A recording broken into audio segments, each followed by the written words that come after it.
For the latest in strategic affairs, subscribe to our YouTube channel. Click the bell icon for updates. Hello and welcome to the Gist on StratNews Global. I'm Nitin Gokhale.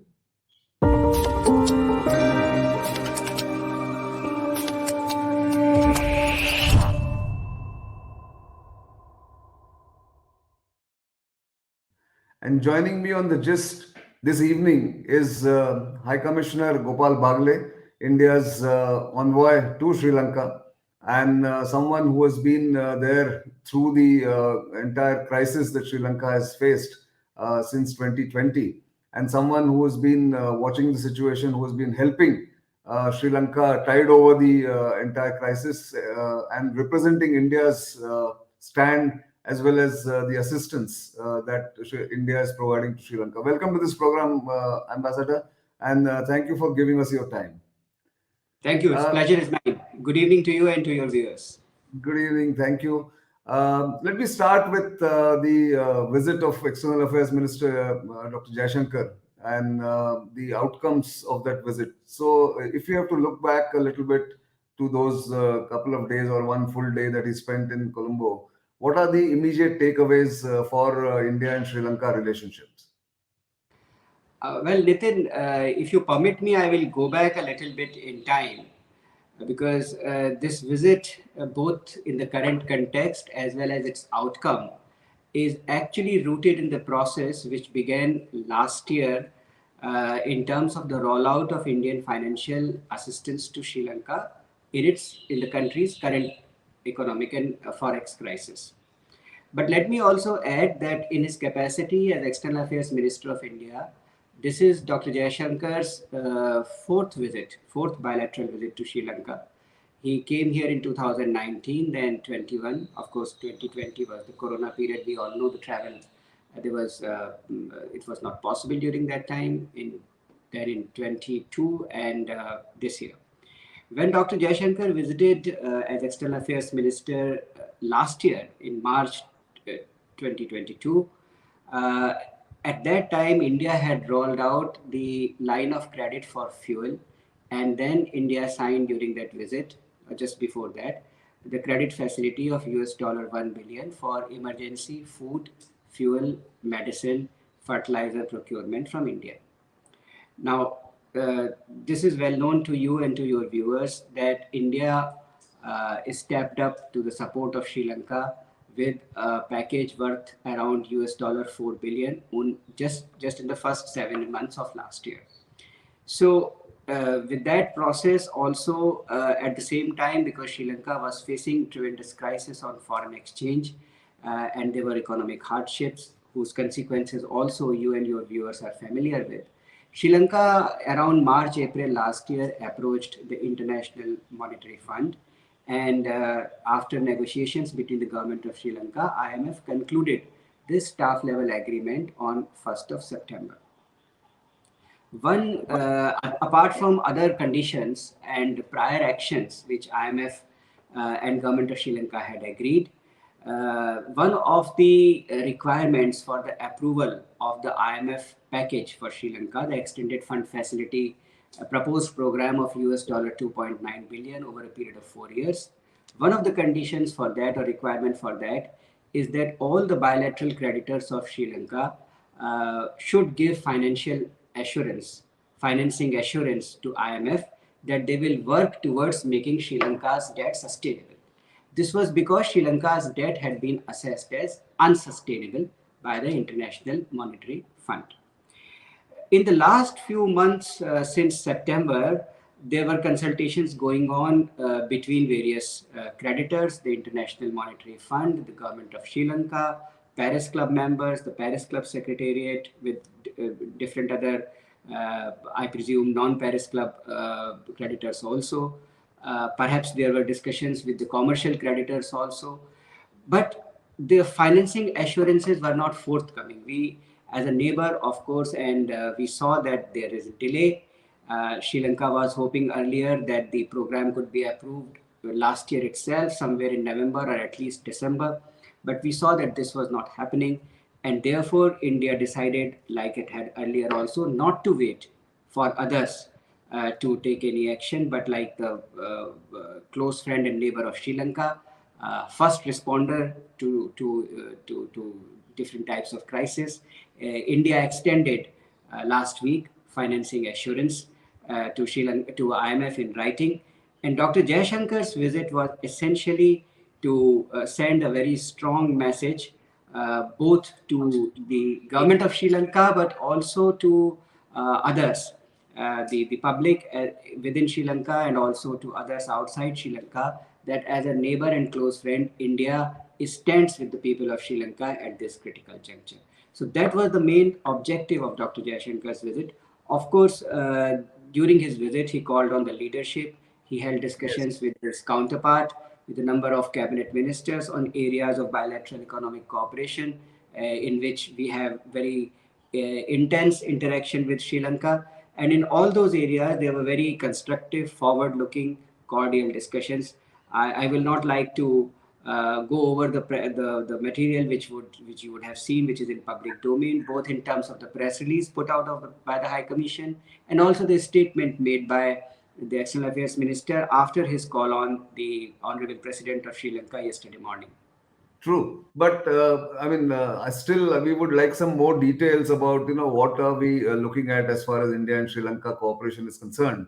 And as we understand from the press release that you have issued and all the statements and all the meetings that Dr. Jaishankar had, and you have been having over these last few months, there are 3 or 4 areas of focus that I think you have arrived at: tourism, infrastructure, investment, and also financing. And so, if you can elaborate a little bit on that, how India is going to help, and how investment from India is now being seen as welcome in Sri Lanka, and something that both sides would work on.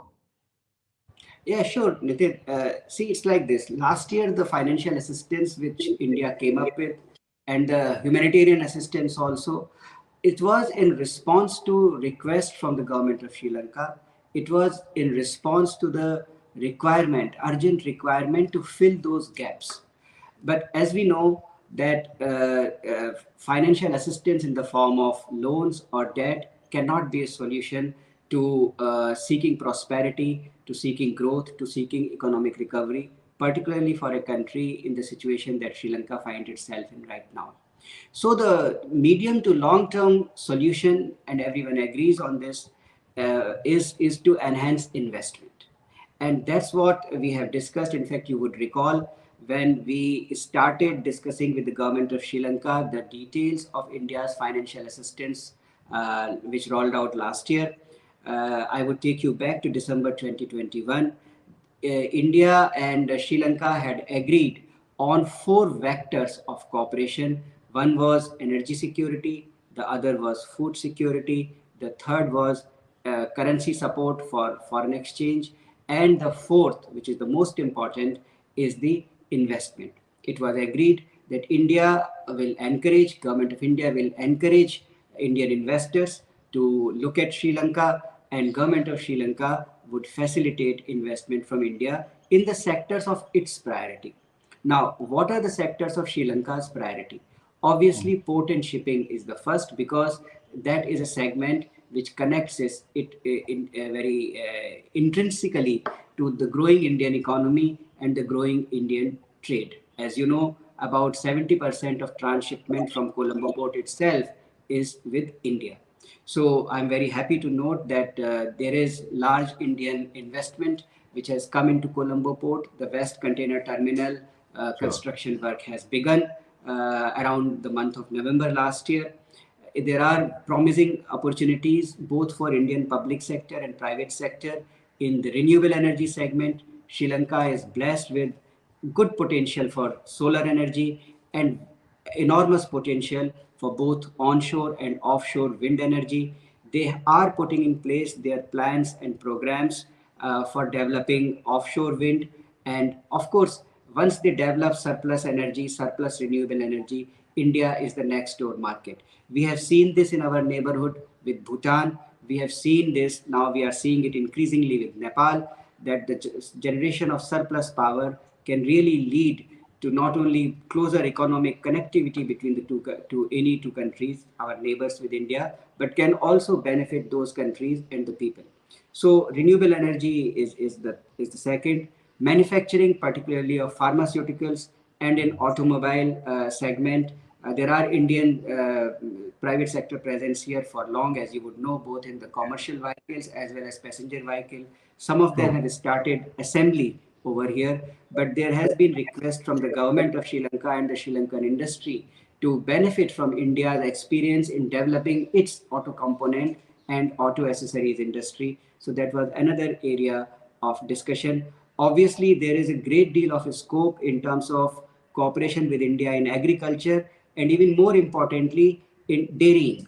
I'm happy to note that most recently, several teams from our National Dairy Development Board and cooperatives like Amul have visited India Sri Lanka, I beg your pardon, on a specific request of the leadership of Sri Lanka, and they are scouting both for technological cooperation as well as cooperation between private sectors and scientific institutions so that the dairying sector in Sri Lanka can be progressed. So these are broad areas of cooperation. Of course, there are many details. I will be happy to answer further questions if you have. No, that's great to know, Gopal. But the Indian private sector will have to now step up and explore the opportunities, which I'm sure will be facilitated by both the Indian High Commission as well as the Sri Lankan government going forward.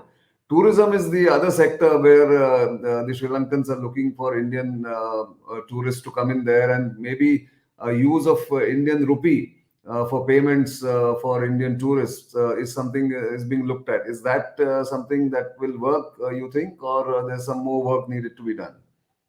Absolutely. Some amount of work in this regard has been done.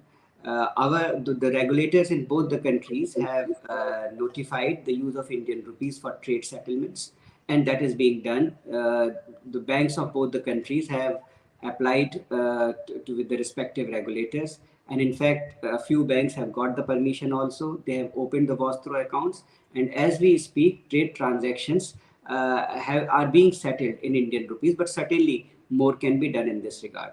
As far as tourism is concerned, again, I have the figures stretching back to 2018, and I'm happy to note once again that India has been the largest source market for tourism in Sri Lanka in terms of arrivals from a single country. And that trend, of course, you know that, Nitin, it reappeared after a brief lull, which was caused by the unfortunate Easter Sunday attack.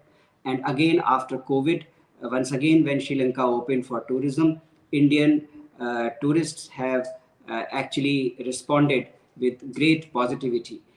Now, as far as payment in rupees is concerned, the Central Bank of Sri Lanka has already allowed the use of certain transactions in Indian rupees. Of course, Indian rupee is not the legal tender. That is not the objective.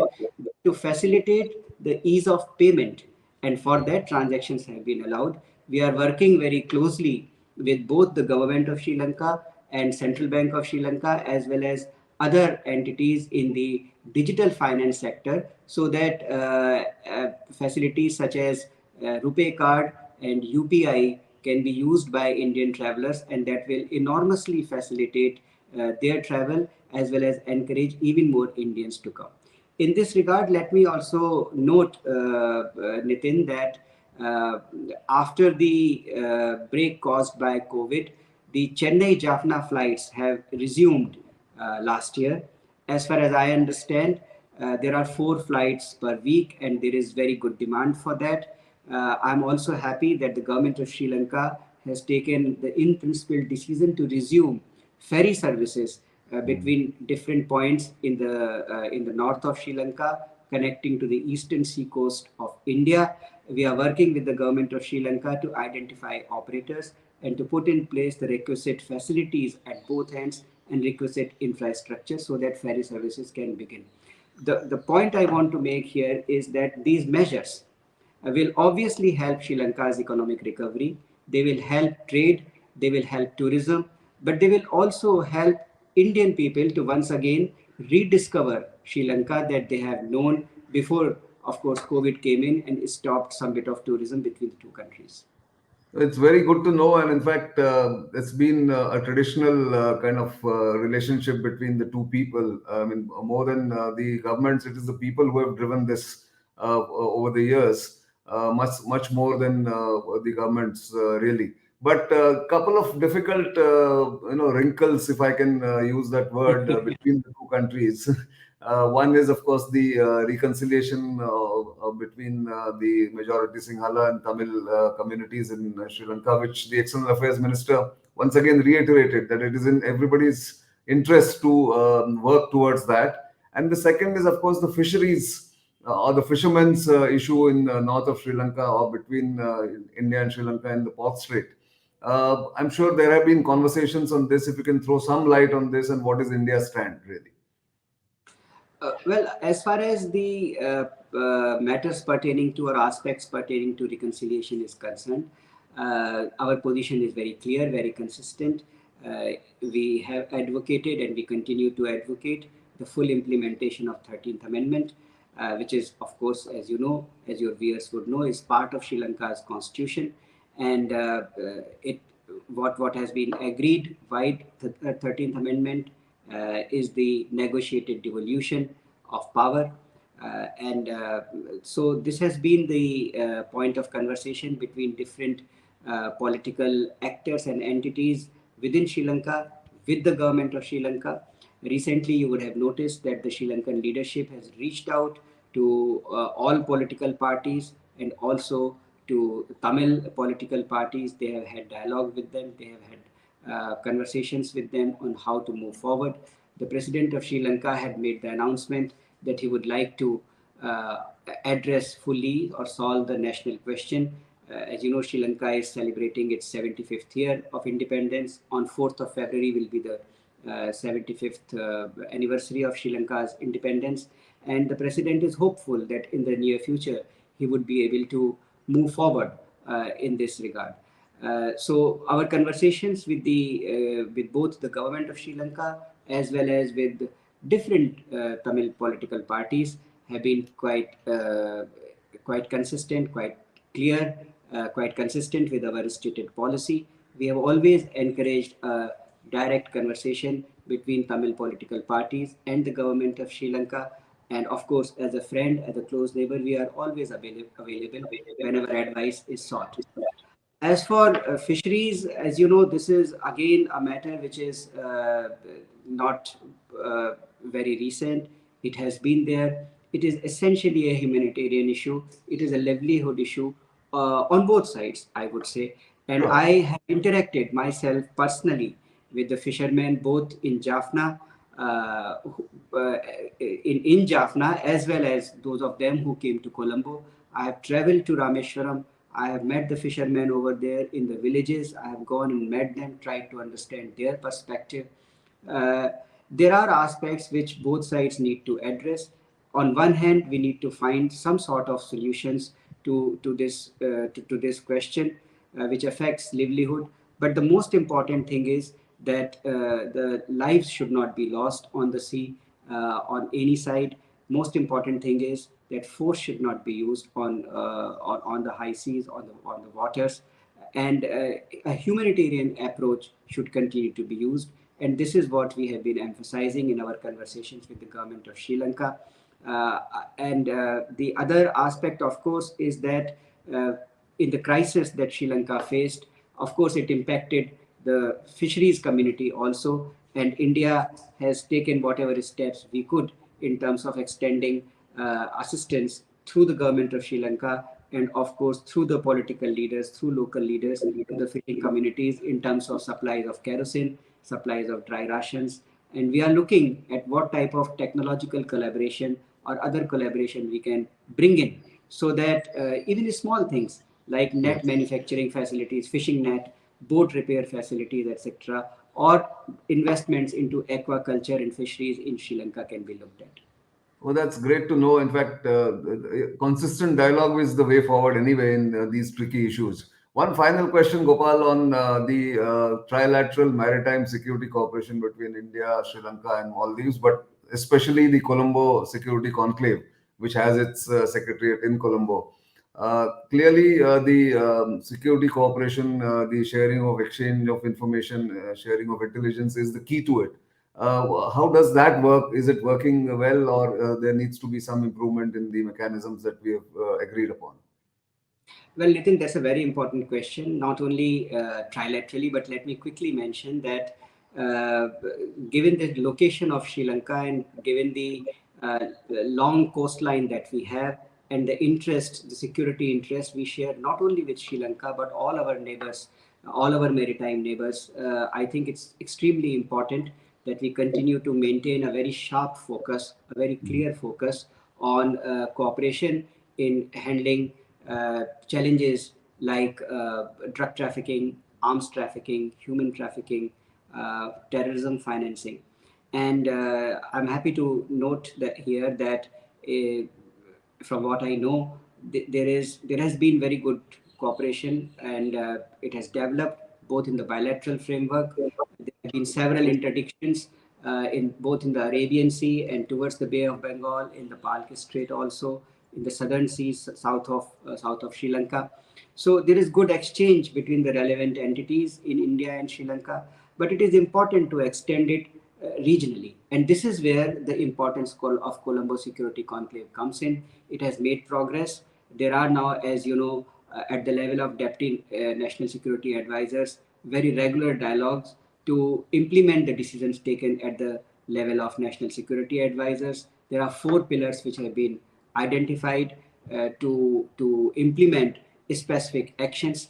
And I think there is very good progress being made in this regard. This is also a time when we could perhaps look at co-opting in this format other members, and I think some of them have responded quite positively and constructively. So overall, I'm hopeful and I'm confident that both the bilateral cooperation with Sri Lanka on our shared maritime challenges, as well as cooperation with Sri Lanka in the framework of CSC, the Colombo Security Conclave, will grow. And indeed, in fact, there is always an area of improvement that always remains. But as you said, I think other nations joining as observers in the Colombo Security Conclave to begin with and then becoming full-fledged members will only enhance this mechanism going forward. That's all I wanted to check with you. I'm sure there are many other things that we can converse on, but this is something that was needed to be highlighted. Your work there, India's relationship with Sri Lanka, and assistance to a friend and neighbor, as you have very well put, was important to be discussed and put forward to our viewers. So thank you very much for your time, and thank you for all the insights that you have provided. Thank you very much, Nitin. Thank you, and good evening to you and to your viewers.